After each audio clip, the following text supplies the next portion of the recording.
Vamos falar do Renato, que tá com um pouquinho de ranço ainda, minha gente. A gente já falou disso em outros momentos por aqui, mas ontem ele distribuiu alfinetadas. Ontem não, aliás, sábado, depois do jogo, ele distribuiu alfinetadas durante a entrevista. Vamos ver. Você queria que colocasse quem? O Dodge? E terça-feira? Ah, aí é que tá. Não discute futebol comigo, pelo amor de Deus. Não discute futebol comigo. Não discute futebol comigo, pelo amor de Deus. Você tem um ano, às vezes fazem um ano de faculdade, você quer discutir futebol com quem tem 30 anos de futebol. É muito difícil. Vocês gostam de falar no nome do jogador que tem que estar em campo, mas vocês não pensam na parte tática. Diego Costa e Monsalve, por exemplo, né? Na equipe titular. Não vou responder essa sua pergunta, porque eu já sei. Você Você está jogando uma banana para mim, uma casca de banana, e eu não vou escorregar, já vou te adiantando, viu? Cara, olha, eu gostaria de ir na faculdade que vocês tiveram aula. Eu queria ser o palestrante. E eu gostaria de fazer as perguntas para vocês lá também, para ver o que vocês iriam me responder. Quem pode nos explicar por que Renato está com tanto mau humor? O Renato trabalha sempre assim na derrota, sempre assim. O Renato sempre trabalha assim na derrota, mas realmente a gente precisa entender que o momento de tensão é gigante. O Grêmio joga o jogo da vida amanhã, o Grêmio não esperava perder da maneira que perdeu para o Bahia foi muito superior ao Grêmio, jogou mais, fez mais, e esse tipo de doença, entre aspas, só se resolve com uma coisa: ganhando. Eu tenho muita preocupação com relação ao Grêmio amanhã. Muita preocupação. Eu tenho muita preocupação com o Fluminense amanhã. Tá preocupado com esquerdinha na lateral? O Grêmio precisa avançar. Sob pena de entrar também nesse redemoinho perigoso aí que a gente costuma ver em derrotas pesadas. Então o Grêmio precisa do resultado amanhã. O Renato, ele não tem gostado de perguntas que questionam, né, a questão de campo dele. Essa daí, por exemplo, foi uma pergunta sobre a dupla de volantes que ele escalou, Duqueiroz e PP. Aí ele pergunta pro repórter: quem é que você escalaria? O repórter diz o Dodge. Aí ele diz: e quem é que joga a terça? O repórter diz o Dodge também. E aí ele fica bravo e diz: não vou discutir com você, mas foi ele quem perguntou pro repórter, né? Ele não tem que perguntar pro repórter. O repórter perguntou por que jogaram PP e Duqueiroz, ele tinha que dar a resposta. É simples. Ele podia simplesmente: joguei com essa dupla porque eu tô poupando os titulares pra terça. E aí? Né? E ele fala que não podia usar os jogadores de terça. Mas no intervalo, quando ele coloca o Natan... Olha como o Grêmio melhorou com o Natan Pescador.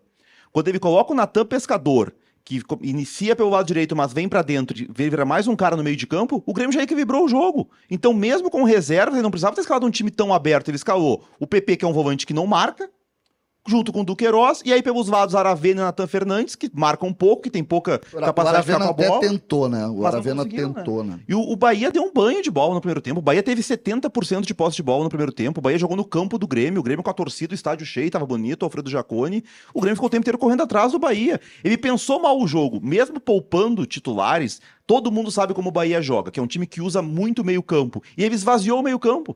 Então a estratégia pro jogo foi errada, independente dos nomes. Essa relação do técnico, do entrevistado, né, com o Gostava, repórter. né? Não, eu apanhei pra caramba de treinador. Nossa Senhora.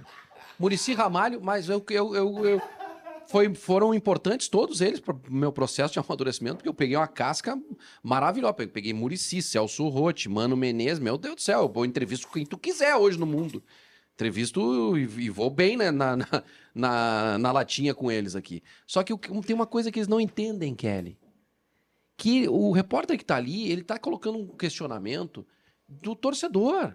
O torcedor, o repórter ali, ele tá fazendo uma pergunta que é de interesse do público. Para isso que a gente estudou, Renato. Que 90% das vezes foi a coisa mais comentada pelo público Exato. Durante o jogo. Então a pergunta é porque tem alguém interessado em saber.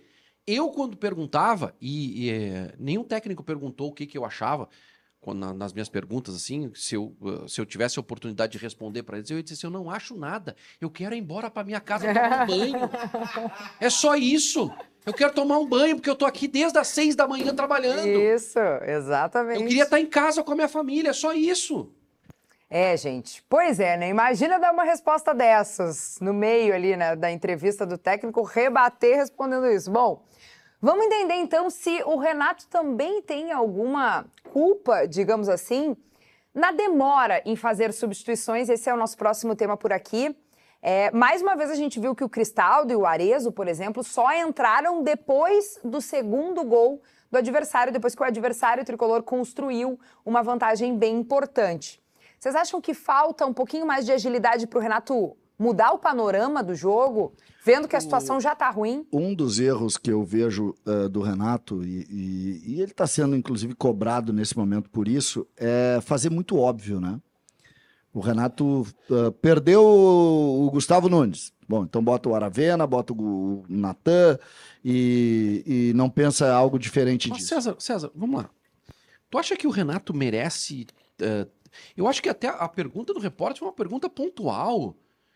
O Renato não está sendo criticado. Eu acho que não. Assim, com veemência. O Renato ele já passou por esse período. Quando ele consegue recuperar o Grêmio no Campeonato Brasileiro com a sequência de vitórias, ele alivia pro lado dele. Eu não tô...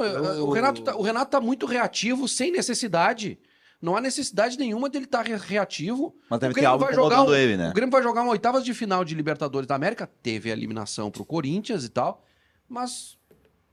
né, pega os números aí, tu que gosta de números, pega os números do Renato aí. Não, o Grêmio fazia 7 jogos que não perdia, né? Parece que tem algo que tá incomodando ele. Ele já, ele já tá incomodado. A impressão é essa. A pergunta é a coisa final. Aí sim, eu acho que já tá. Ele já tá incomodado. Não sei se é com o ambiente, não sei se é porque daqui a pouco ele queria mais algum jogador que, por exemplo, o Michael ele queria. Né, com a venda do Gustavo Nunes, a ideia do Grêmio era tentar contratar o Michael. O Flamengo tá contratando. Tá fechando. Né, que é um jogador que ele gosta muito. Sumiu, não jogou mais o Arezo? O Arezo entrou no final do jogo e até entrou melhor do que o Diego Costa? O Diego Costa. Diego Costa tá muito mal. Muito mal. Fisicamente, muito mal. Quem muito tá melhor hoje, Diego Costa ou Valência? É uma dura guerra. É difícil. É uma dura guerra. Só que o Valência fisicamente tá melhor que o Diego Costa. Bom, esses são temas mais adiante aqui pra gente debater. Não, mas estão... Desculpa. Seguindo no Renato, tá? O Renato ele tem se incomodado, por exemplo, com as perguntas sobre o Monsalve, que foi bem, hein? Ainda que o Grêmio tenha coletivamente mal... O Monsalve é bom jogador. Individualmente, ele teve boas ações no jogo. E o Renato tá sendo incomodado quando se pergunta pro Monsalve... Eu vi o primeiro tempo, não fez nada no primeiro tempo. Só Não, mas... assim no segundo tempo eu dormi, porque eu tinha... Eu tomei um negocinho, meio-dia, e aí eu tive que dormir. Mas o primeiro tempo dele não foi bom. Não, mas quando a bola cai no pé, tem uma jogada que ele até erra um lançamento, que o goleiro do Bahia sai na cobertura. Joga pra dentro. Ele resolve muito rápido uma jogada assim que ele sai da marcação.